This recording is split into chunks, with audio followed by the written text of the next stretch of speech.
boom, boom, boom, these guys, you know, that's it. Winning competition makes you popular, but popularity doesn't always mean quality. Because it's normal that when you have a melody, you gotta sing it, you have to play beautiful legato. It's a basic musical thing. When I buzz, I'm really pissed off. Buzzing is like you didn't shower. I don't know if I should share this because some of you may not know me from that side. I love food. I'll be the chef of the 3-star Michelin. Are you a good person? Dilla or Aguirre? Actually, I talked to Marci today on the phone. He said, if you get a question when he asks you about me or somebody else, tell him you choose me because you are scared that I'm going to beat you when we see each other. Well, I shouldn't tell you this, my God. Somebody's calling me all the time. I don't know why. I mean, sorry about that. Oh, that's my wife. KORDIUK guitar platform. They wanna talk about me? Alright. Every day I'd escape past the hate now.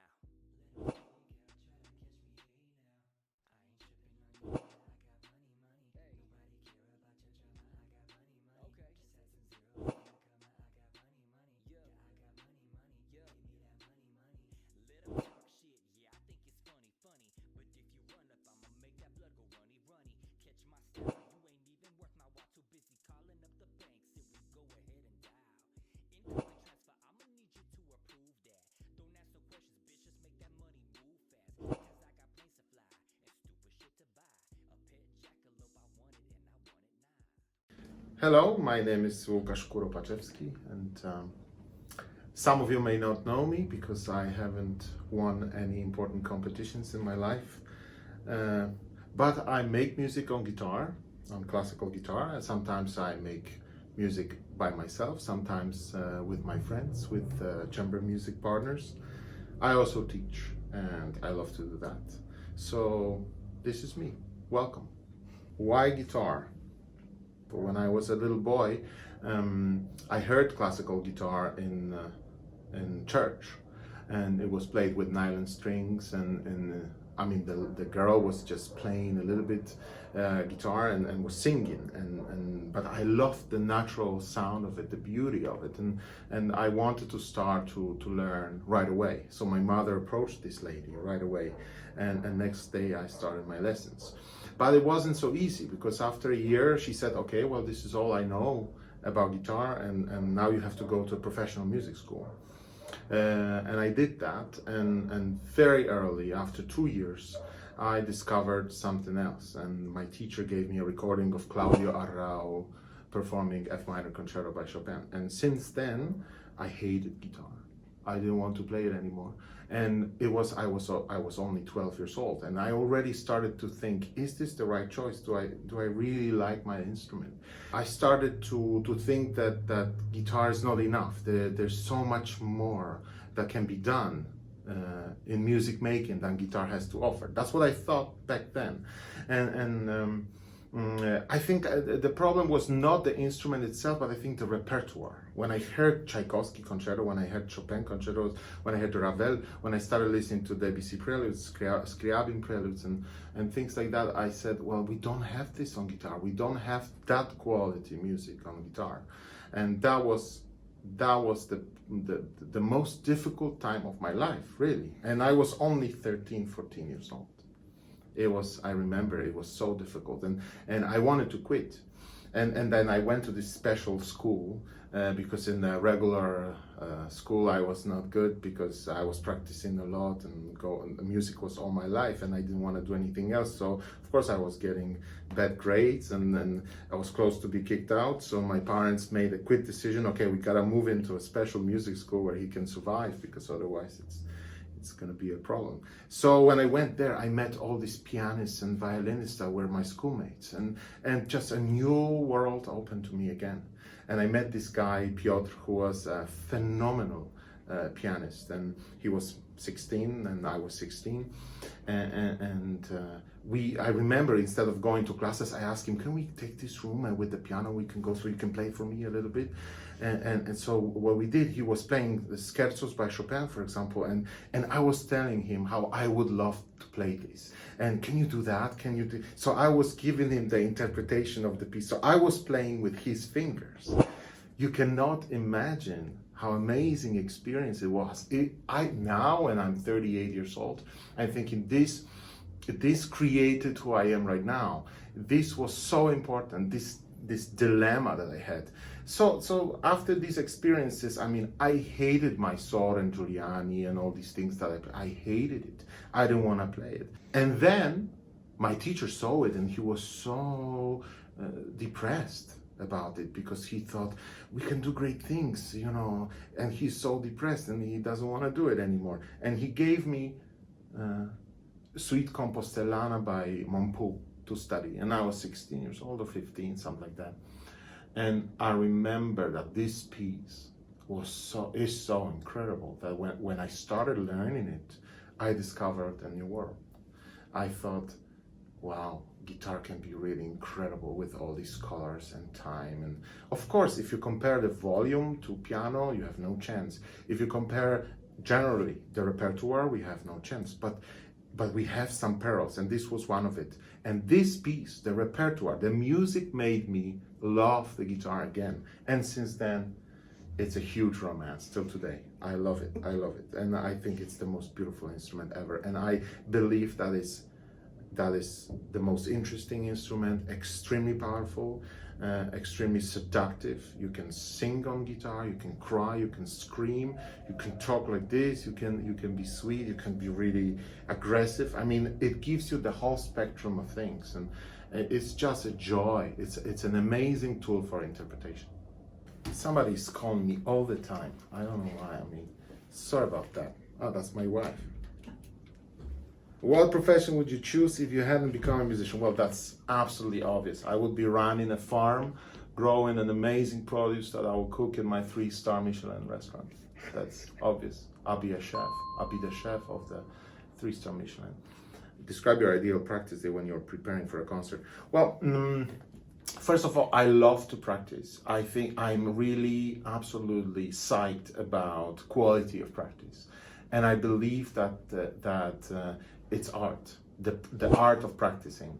I believe that it's just as important as performing. So for me, it's a ritual. It's really important. I play every single bar of every single piece 5 times, very slowly, preparing every single movement of my right and left hand. And I believe in that because I want to train my hands, my tools, so they are independent and they can just produce what I want to achieve musically. The tools have to work, and then I can operate with my tools on another tool, which is guitar, to make something that I want to make, you know. And the day of the concert is no different to me than any other day. I don't like to make it different. I don't have any rituals. I don't eat a banana. I don't sleep during the day. I mean, I hate sleeping during the day. I have too much energy for that. I can't sleep. I just wake up normally, go for breakfast, for coffee. Maybe if I'm in a nice place, I go for a walk, come back. I do my work, my exercises, 1.5 hours. Then I go through the entire program normally, like I would just practice every day. And then, you know, I usually finish practicing 1 hour before the concert, and they come pick me up, and I'm usually late, and then we go and I play. What is a guitar competition for you? It's a difficult question for me because I don't have any experience, basically a very small experience, so I cannot talk about guitar competitions too much. But I don't think they're wrong or something is wrong about them.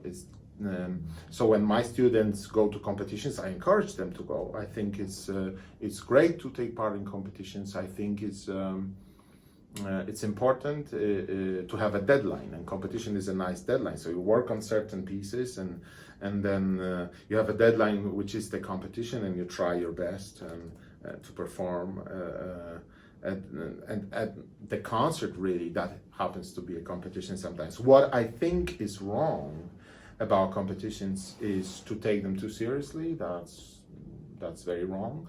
Then another thing is to choose your repertoire based on what's you know, on competitions. That, I mean, that's the worst thing you can do, because you always have to think of developing your musicianship and becoming a better and better musician, and that is something you should always think about, not what to do in order to win something, because winning competition makes you popular, but popularity doesn't always mean quality. You know, we have to remember that. Actually, nowadays, very rarely it means quality. That's the problem. Why it's so important to play chamber music? Wow. I strongly believe you cannot be a great musician if you don't play chamber music. If you don't play chamber music, to me, it's something is wrong with you. You know, it's if you want to be fully call yourself a musician, you have to be able to play with other people. Sometimes you are the star of the show. Sometimes you are the one that makes the background to someone that is shining. Sometimes you are equal with your friend on stage, and you have to be able to find yourself comfortable in each of these situations. The problem is when you always want to shine, that's not chamber music making. And the problem is if you don't know how to follow someone, that's also not. And so chamber music teaches you to listen to what's happening around you. So the ego of your artistry is not the most important thing. You give yourself, you give your personality, but you have to remember you're just one brick in the whole puzzle. So you're not the most important part of it. You equally important as others on stage. And there's so many things you learn doing that. And I believe if you don't play with other people, you cannot learn the rhythm, you cannot learn the pulse, the timing, you don't listen to yourself, you cannot sing as beautifully as you sing when you play with players that sing on violin, cello, sing with their voice. I mean, I could talk about this for ages. Important things that you learn from other musicians. Wow, the list is endless. You know, this is, I learned everything from other musicians. I'm really lucky, to be honest, to be able to play with some phenomenal players, and I learned so much. For example, let's say a soprano, Hen Rice. We have a project with her singing, and Avi Avital on mandolin, and David Adorian on cello. And from her, I mean, if you want to sing, if you want to play a beautiful phrase on guitar, if you hear her singing a phrase from Rossini or from Donizetti or some Sephardic songs, if you hear those phrases, then you start to understand what the real legato is, what the real vibrato is, how the phrase is built, how the length of phrase is important. That's an incredible lesson. To listen to her was, you know, I learn every single time, and then I go home and try to do the same phrase. And how did she do that? You know, to hold this note. Of course, it's impossible to do it exactly that way. But I always put my standards so high, you know, that, and I believe in breaking the borders and the walls and trying to go even more than I think I can at that moment. But then in years, I noticed that I overcame some problems, and I can do it now this way. Like from her, I learned so much, and from Avi. I mean, Avi is one of my favorite musicians. He's a musician with the biggest M. From him, I learned that chamber music playing it's incredible, and the feeling for music. And I learned that from him because he learned it also from the most amazing people that he works with. He has worked with everybody. I mean, whoever you mention from the classical music world, he knows this person and worked with them. And so when we talk about Baroque music with him, you open your eyes, because he knows this from Giardino Armonico, he knows this from Antonini, and you just listen with your mouth open and learn. Talking about Giardino Armonico, also, I had a privilege to play with their concertmaster, a project last year. We did Boccherini quintets and Vivaldi concertos, and that was always, like, working with these people is always a chance for me to ask questions. And I asked him about many things regarding the older music, Baroque music, and it was an incredible lesson for me to see what he says. Also, just listening to how he plays is, there are some parts that you have on guitar, and then violins take the same part, and then you listen how he does it, and then you go home and make notes. I really do that. I mean, I still learn, and I hope I learn every day. I mean, I will keep learning till I die. I'm sure about that. The role of contemporary music in musicians' life. Well, I love contemporary music. It's a big part of my life and of my repertoire. And I think that it would be strange if, living in these times, being surrounded by everything that we see, not playing music that was created in the same time by people that also still live and see the same things I see. Because I can ask them about things, and what is better than asking a composer how to do certain things that he wrote. I mean, you don't have this chance with composers from classical period, romantic period, or Baroque, but with these guys you do. There's one little risk in contemporary music, and it's important to, I think, to remember that there are some pieces, especially the ones that nobody knows, because obviously contemporary music is difficult for people to listen to some people.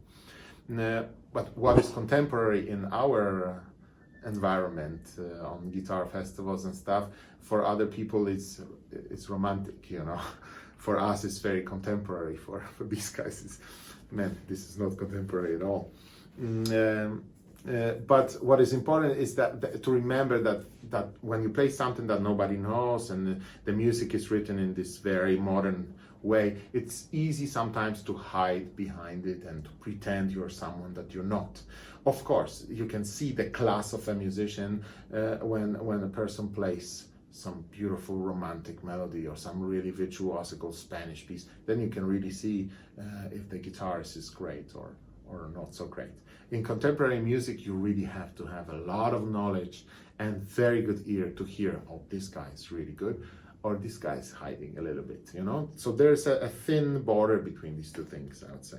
Your experience of working with composers. Oh, this is, I had different experiences with different people. For example, Krzysztof Penderecki. This is, I don't have to tell you who this guy is. I mean, he's one of the biggest composers in the whole world and the history of music, really. I was hoping to work with him for many years, and I tried many times, and it didn't work. It took 2 years, I think, of work, and then at the end, they got me a meeting with him in his house in Krakow, and I went there and prepared more or less, really. I wasn't able to play it perfectly, but more or less I prepared the cadenza for viola solo, and I made a version, not a really precise version, just more or less, because I wasn't sure if he's gonna allow me to do it or not. So I prepared that, played a little bit for him. Nothing special, really. I was like, I should be maybe prepared a bit more, but then, so I didn't know. It's a difficult thing. I didn't know what to expect. And then he listened, he said, wow, it sounds nice on guitar. I didn't know the guitar is such a nice instrument. It's pretty loud also. I said, well, it can be loud if you want, and it can be super soft if you want. and then I started to show him, and you see, if I move my thumb here, look at this tone. If I move it here, look. He's like, wow, really? You know what? And he calls his secretary on his big house, and from the third floor, the secretary comes running, and she brings me a piece of music, and it's an aria. And he said, you know, I composed this not long ago. I thought about cello with this piece, and it's actually a part of the suite for cello. But I think with all these things that you showed me right now, I think this will sound great on guitar. He gave me this. He said, please make this for guitar as well. So I did. I recorded it. I sent him the recordings, and his secretary answered me that Maestro really liked the version for guitar, and he wants to see you in Warsaw on that day. So I was like thrilled. I went, I dressed up, and you know, I was so prepared to see him. He's a super humble and amazingly nice person. And he said, you know what? I thought of you trying to do a version of my viola concerto, and you could probably perform it at the Beethoven Festival that was organized by his wife, and it still is organized by his wife. It's a very prestigious festival in Poland. It happens during Easter time in April. And he said you would do it with Sinfonia Varsovia, which is a great orchestra, and Maximiano Valdez from Puerto Rico, a wonderful conductor.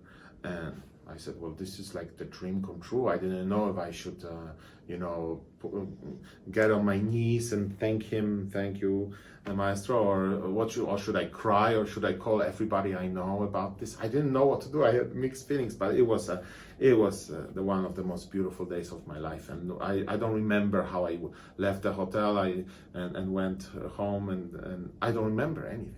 I mean, I was in shock.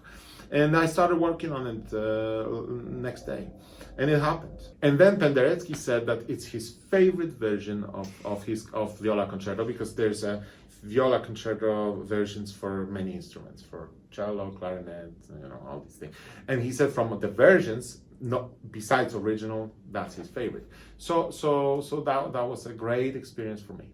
Then the Mark Nykrook is another composer, and meeting him was again. I believe that before I met him, and that one day that I met him, next day I developed as an artist 5 years. You know, it's in just these couple hours that I talked to him and learned all these things that he told me. It was incredible. First of all, my dream come true. I sit with guitar, he sits with piano, and on piano he shows my part of the quintet that he was composing for guitar and string quartet. And the way he plays on piano now, and he says, now you try it. No. The phrase goes from 1 to 7th note, not to 6th. He shows me on piano. I try again. My God, I said, yes, he's right. He's like, no rallentando. You don't have to play rallentando. Go straight. The intensity is there, and then you continue with new phrase. It was incredible.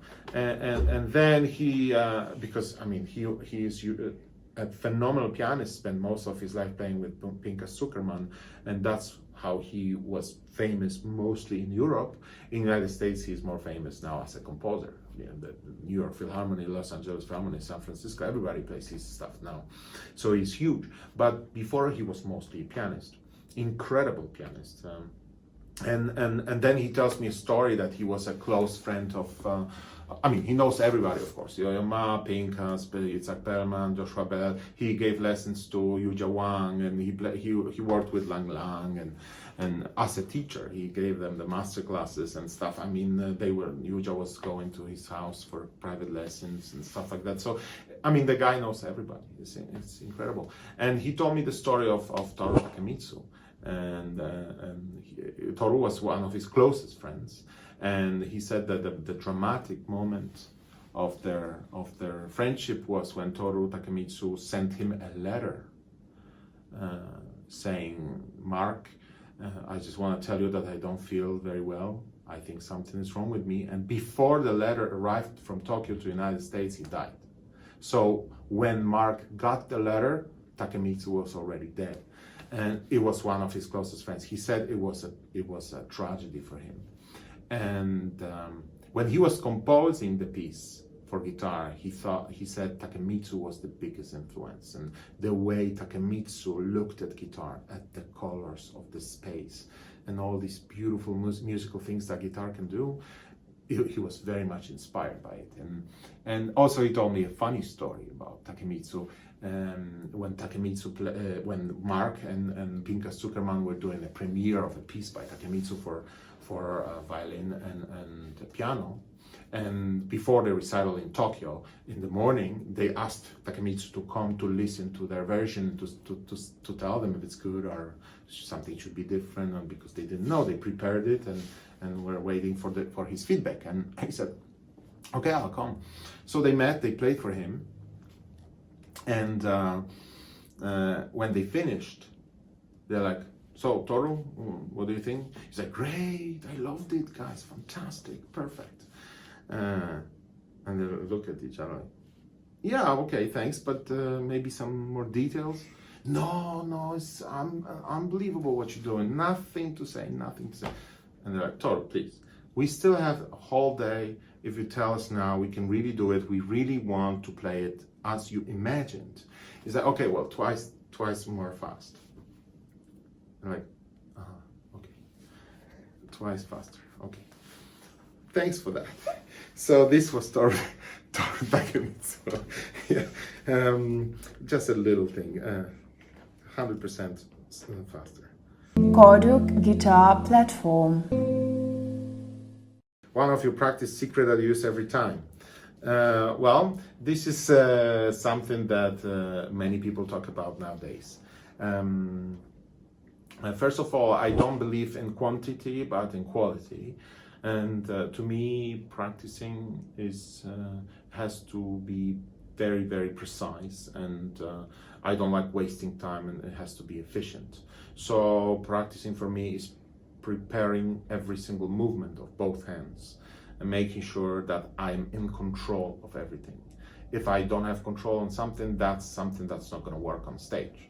And for example, when I buzz, I'm really pissed off. I hate buzzing. To me, this is like the ugliest thing that can happen. Now, if I make a mistake, that's a human thing. People can make a mistake, but buzzing is like you didn't shower. It's like, you don't take care of your hygiene. It's like, if you learn to press the finger perfectly straight on string next to fret, and every single time you precise and you base your hand position on small fingers, so all the fingers are close to strings, attached to neck, everything is controlled. Buzzes won't happen. They won't. If they happen, means you don't take care of your hygiene. So for me, this is so important. How to use a metronome and don't lose your musicality.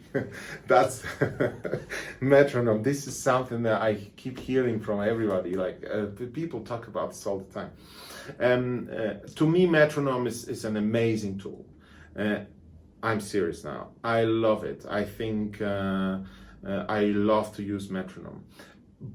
But like in everything, you need to know how to use things. You can have, if you have the most amazing, the fastest car, but you cannot drive it well, then you can kill yourself. Same here. If you don't know how to use metronome, you can kill everything. And now start from the beginning. I believe that if you are not musical, you shouldn't use metronome so much. But if you are musical naturally, and I think most of people are musical, then metronome is not going to hurt you.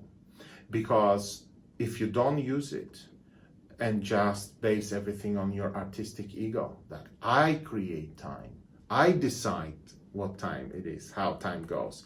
Well, if you play chamber music, you will understand that without metronome, you cannot exist. This is something, three people don't have the same time. They think differently, they have different personalities, different musical taste. So if you want in a group to create something that sounds like one, you need that little tool to help you a little bit to be in the same time. Yeah. So I like this. And when I practice, I put metronome on 60 because 60 is a second. And second is something that we are, 60 seconds is 1 minute, 60 minutes is 1 hour, is something that we're familiar with. So that beat on 60 give me that natural flow of life. And when I play, when I practice, I feel natural when this metronome beats 60. So I like to prepare my fingers and prepare my movements with that beat. And basically I kill batteries in metronome every 3 days. And I spend so much money on batteries because my metronome is all the time on, you know. I love it, I love it. And now let me tell you one thing. Actually, I have a piece of paper here and I want to show you something.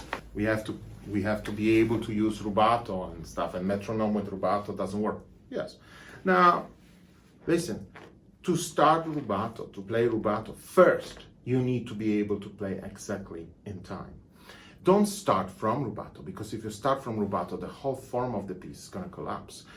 Witold Lutosławski gave a perfect example of this. He said, he showed this.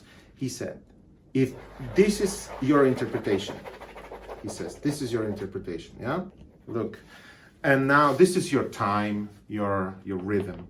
And now in that, if this is all your rubatos and stuff, you put this here, you put this there, you put this little thing here and this thing here, you can't see it in this whole mess.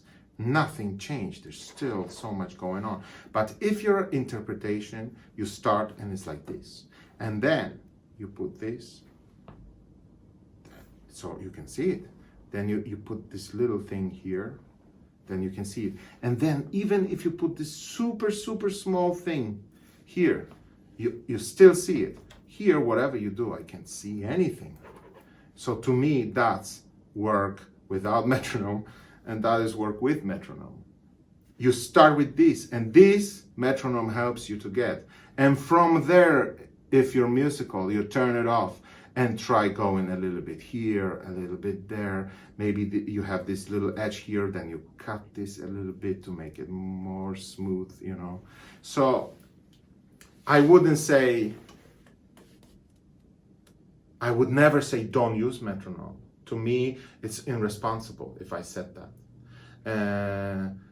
But I wouldn't say don't overuse it also, you know. Just use it with moderation. Use it at the beginning when you work on a piece. Use it to give you the idea of how the piece is composed and what the rhythm is there. I think in guitar playing in general, that's one of the biggest problems, because we are trained to play alone. From the very beginning, we are alone. So we have problems with rhythm because we are not trained to play with other people. And violinists, they start as little children already with piano. So they have to listen. Cellists, same. All wind instruments, brass instruments, always. Pianists, they play solo, but they also play with other people right away because the other instruments need pianists. So the pianist has to play with other people, you know. So, but for us, we are solo. Just solo, solo, solo, solo. And then we create our time. We create our rhythm. And then there's time when we forget. And the rhythm, the precision of time is something that is really a problem, I think, for us guitarists. So that's why I think metronome is not a bad thing, not at all. The last CD album that you've heard many times in a row.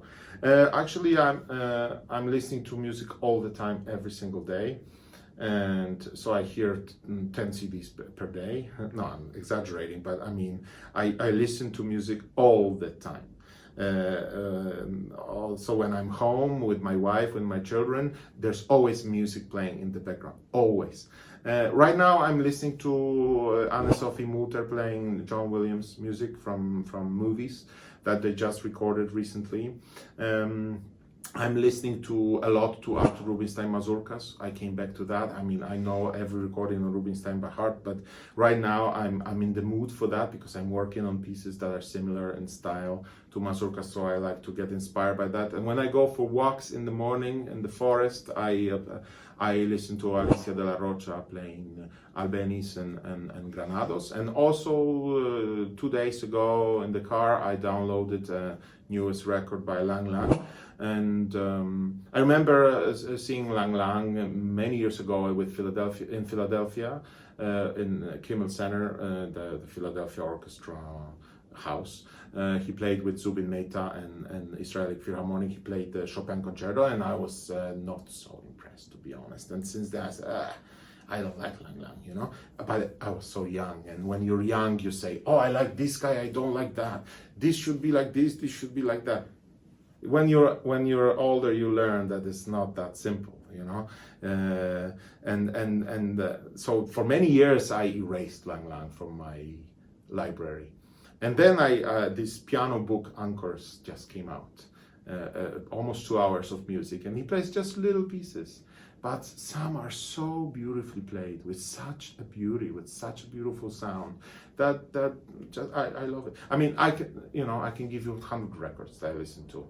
Jean Rondeau, you know, Thomas Danforth, new CDs, Alicia La Rocha, Rubinstein, Lang Lang, Anne-Sophie Mutter, you know, all these guys. I mean, I listen to music I can live without it. I mean, I'm addicted to CDs. Why the Kunstuniversität Graz is one of the best places to study classical guitar. I think here I have to talk a little bit about the main teacher here, who is Paolo Pegoraro, who, in my opinion, is one of the greatest teachers in history of classical guitar, really. And he is the one responsible for this. I mean, he made the school what it is, and his class is absolutely incredible.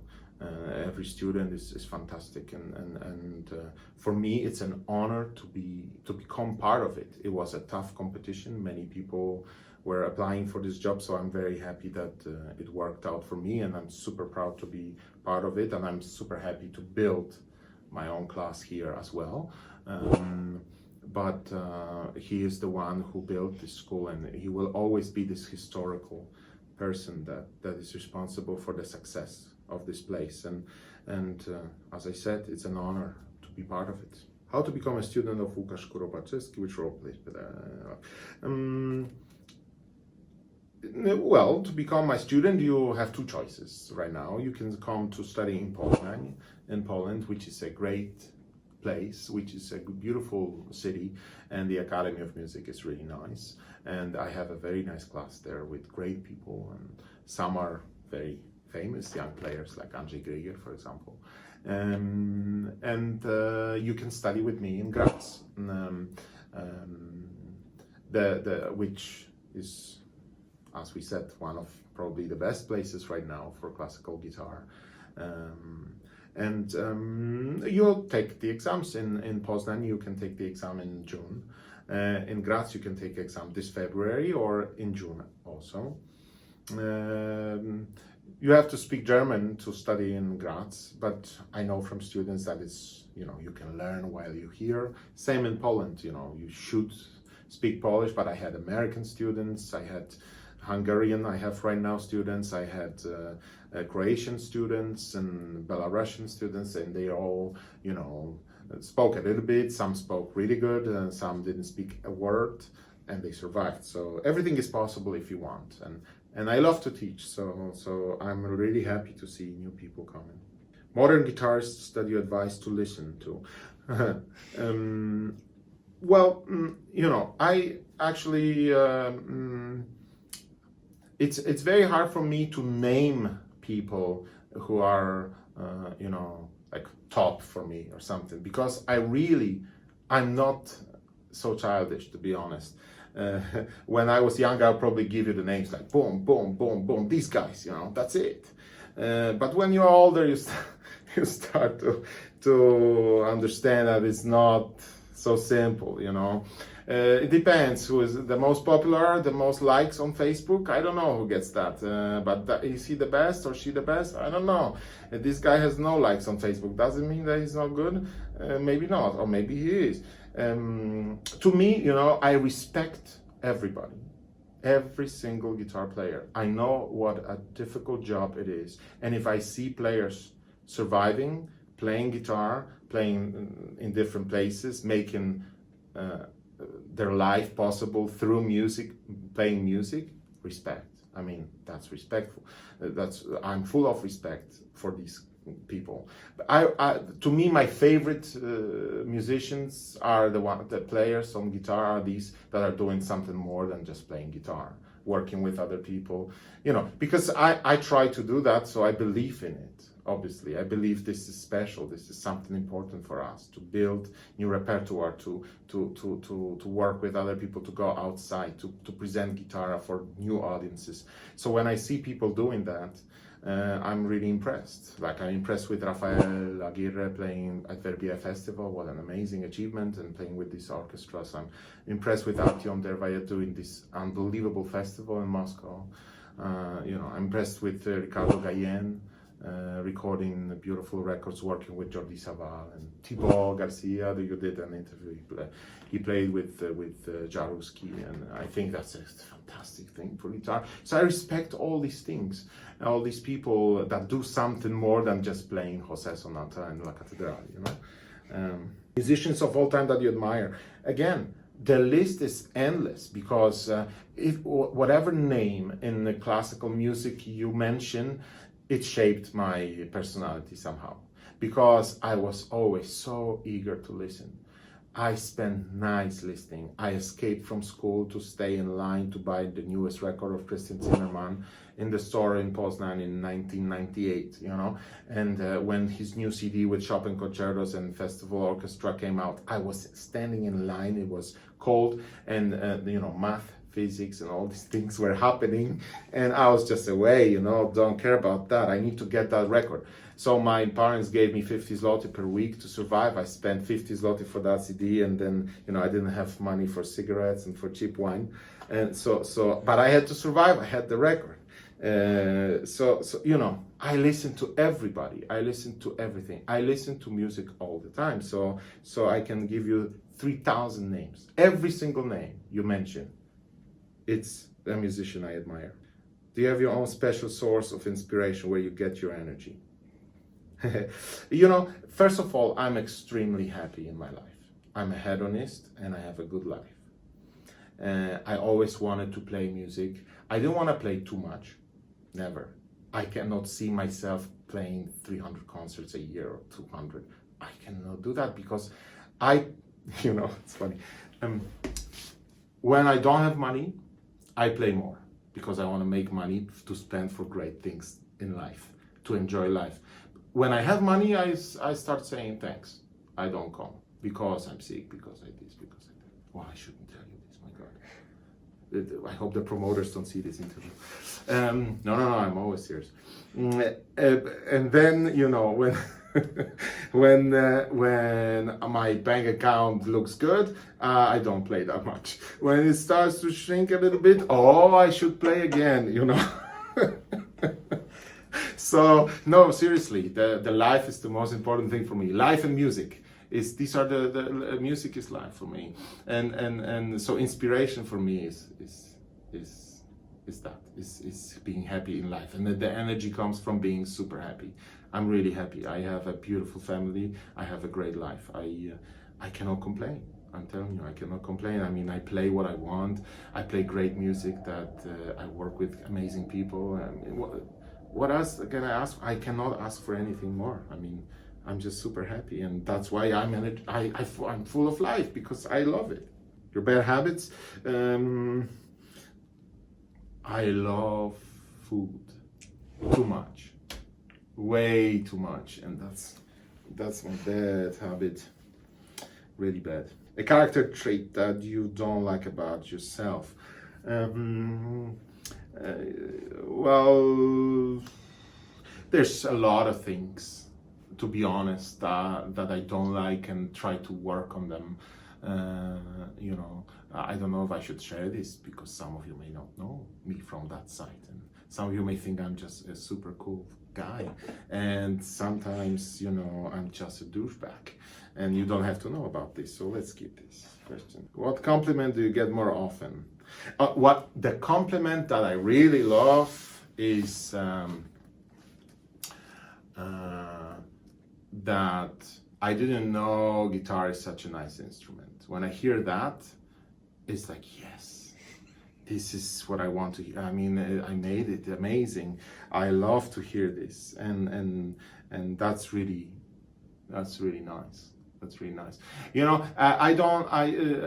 You know, some people would say I like when they say you play music, not guitar but music. Sometimes you hear these comments from people, but to me it's not a compliment because I mean it's nice to hear always, but you know, I remember again a story of rehearsal with some famous violinists and very famous, and we played together the Falla songs, and I played some melody in Asturiana, and I thought I did such a good job.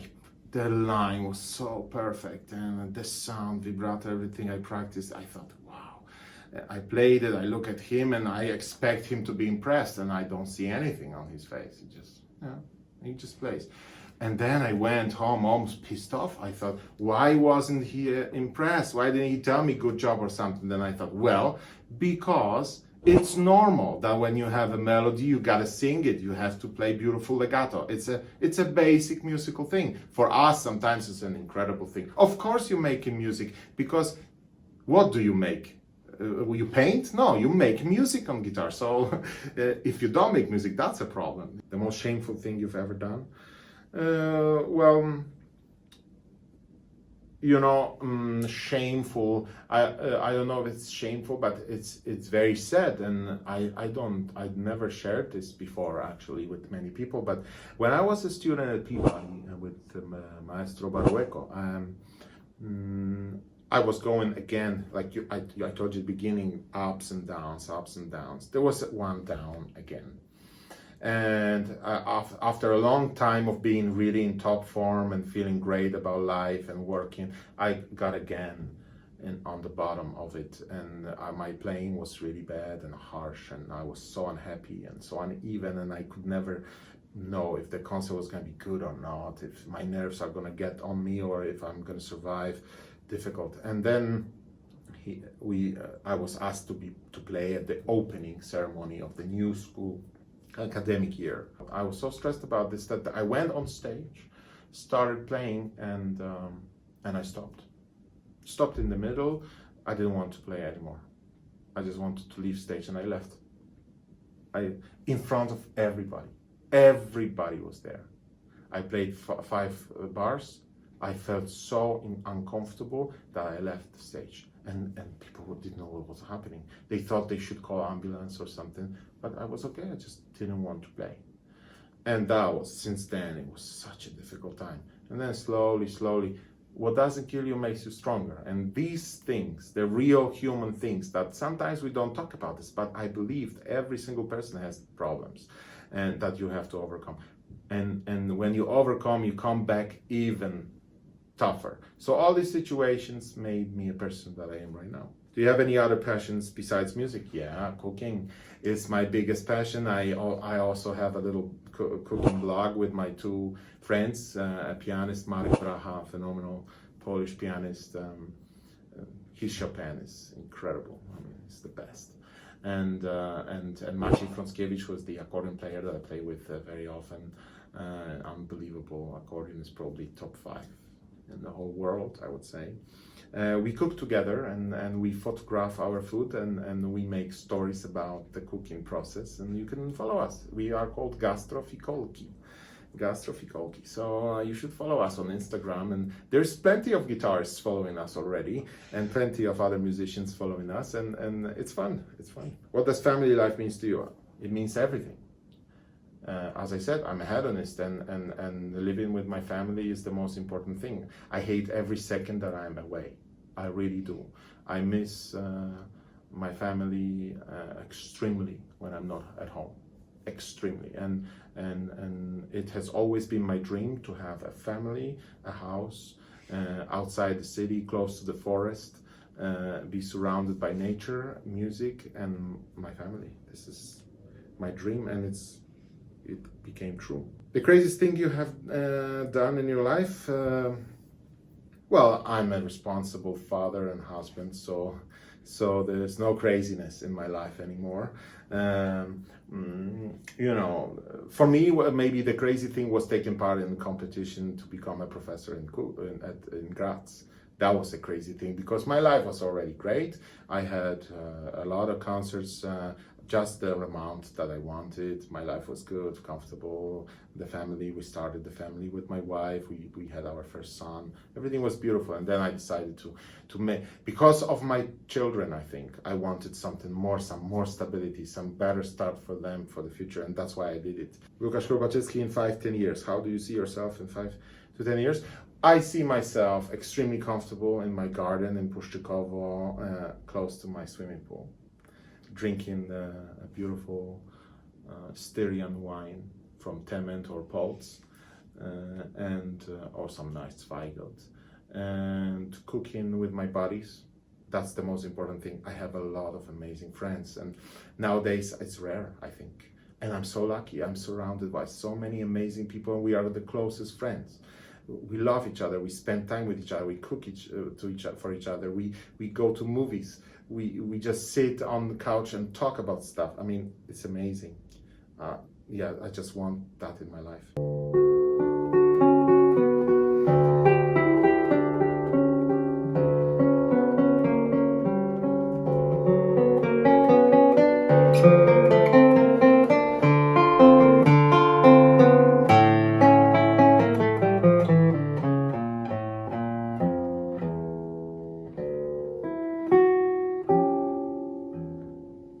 I don't mind that it doesn't go like this one. It goes boom, no? It just really sustains. It's incredible. Yeah. Here, not so much. You know, it's the cedar. So Yeah. But man, the quality of the sound is.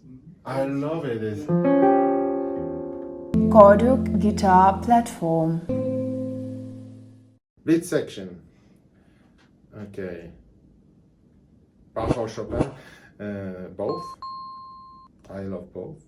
Giuliani or Sor, I think Sor is more refined. Although I like playing Giuliani because it's fun, it's flirtatious, and people love it. And I think my job is to make people have a good time. So I love playing Giuliani too. Jose or Rodrigo? Well, Jose for sure. I like Rodrigo, but Jose is Jose. Segovia, Presti, Brin. Everybody I respect everybody. I'm too old to tell you the one name. Dilla or Aguirre? Actually, I talked to Marci today on the phone. He said, if you get a question, when he asks you about me or somebody else, tell him you choose me because you're scared that I'm gonna beat you when we see each other next time. So no, I'm not gonna answer this. Aguirre, yes. Tadario or Savares? I play Savares and I love Savares, but I hear people saying, "Oh, you play Savares? Come on, Tadario. You play Tadario? Come on, Savares." I'm far from this. Okay, I play Savares because it works. Like I play double top guitars because they work for me. I'm not saying double top are the best and solid top is not good. No, for me this works. For you this works. Amazing. Let's be happy. Spruce or cedar? Cedar for me, absolutely. It's because I have a bright sound, so cedar, cuts the brightness of it, and it's just perfect for me. Concert or masterclass? Two different experiences. I love both, really. Concert is a spectacular experience for me. I love it. I cannot live without it, but I cannot have too much. If I have too much, the quality goes down, and I'm not happy then. I like to be very well prepared, and for that I need time, so I cannot play too many. Masterclass I love because I love teaching. Interpretation or restoration? Well, that changed within years. When I was young, I always thought that the artist is more important than everything else. So when I go to see a concert, I go to hear an artist, not a piece that he plays. So I always remember that always when somebody asks me what's in the program, I would always say, what do you care what's in the program? I don't care what's on this guy's program. I go to see this guy. Whatever he plays, I'm happy. But with years, of course, you mature and you start to understand that there's 5 elements in music making on guitar. I would say it's time, dynamic, articulation, vibrato, and color. I would say, and these 5 things you have to really get involved with to create an interpretation. But the sixth element is you, so the last one, I would say. And all of these five are included in the piece written by a phenomenal composer. So, yeah. Are you a good teacher? I try my best because I love it, and I think my students can feel that I really love it, and I really care about this. I'm very serious about this. I care about their improvement, and I don't necessarily want to create stars that win competitions and that become famous. I want everybody who leave my class and finish studies with me to have good musical taste, great knowledge, know a lot of beautiful records, a lot of music, and be just a knowledgeable person with good taste and be a good musician. And some of them will be lucky to be active performers, some not. But all of them, I want them to be great musicians. Yeah, this is my goal. Are you a good person?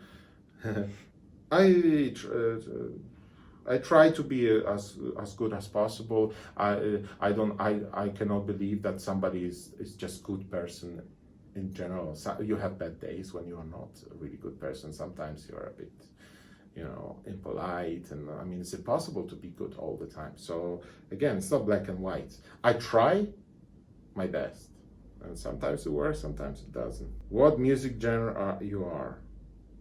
I'm classical music. I mean, I believe I am serious. I am not jazz or pop or rock, for sure. Alexander Dembich, wow, Alec, that's a top musician, this guy. Answers the question, what music genre is Lukasz Kuropaczewski, and why? You need to choose the right answer. Opera, because he's so all-rounder, multifaceted person. Symphony, because it's like clear structure. And musical, because you're a very sensitive guy and you can be touched by a beautiful concert because you like to play with other musicians. Well, so I have to choose what I think he said. I think he said opera. I don't know. Should I play this? Yeah. Hey Łukasz, KORDIUK asked me what music genre you are. And I realized that you're a genre you actually don't like. And it's musical. Why is that? Because I think that you're a very, very sensitive guy and you can be touched by a beautiful melody. Although it's not easy to write such a melody. And musical as a genre has a bunch of beautiful melodies. And I think that you are also a very funny guy, and fun is a core, or it should be a core of a good musical. So you're a musical and deal with it. Nice. I love Oleg, working with him. It's such a joy. Your present and a question from you to our subscribers. I think I can give you two presents. It's a compilation of my records. It's called Łukasz. And it has Antonio José Sonata, Cavatina by Tansman, folk songs by Witold Lutosławski, and Suite in Modo Polonico by Tansman. It was released by Tonar Music, and the same company that is owned by Manuel Barrueco's wife and Manuel Barrueco. So it's a well produced record, and so I can give you that. And also my newest child, which I'm super proud of, is the a short edition of Penderecki Cadenza and Aria for guitar, which the transcription that I worked on with Penderecki himself, and with a little fingerings and stuff. All of these fingerings, all of these things are discussed with him, and he liked the sound that these fingerings produce, because we have to remember guitar fingering is part of the interpretation already. So these two presents I can give to someone, and my question would be, or maybe, so what do you think I should record next? Or maybe that's one question, and this question would be to win the CD. Should I record Ponce Preludes, the complete Yobet, and some other romantic miniatures, or should I record a fully contemporary record with Penderecki, Meyer, and Nijkroek? And the winner will be that he can say why. Yes. And why? Of course, please. And why? Please And explain become why. the yes. present. The CD will be the present for the most funny and eloquent answer. And the second one is, which composer do you think I should approach and ask and try to ask to write for guitar? And this person that gives me the biggest inspiration will get the Penderecki short edition Aria and Cadenza.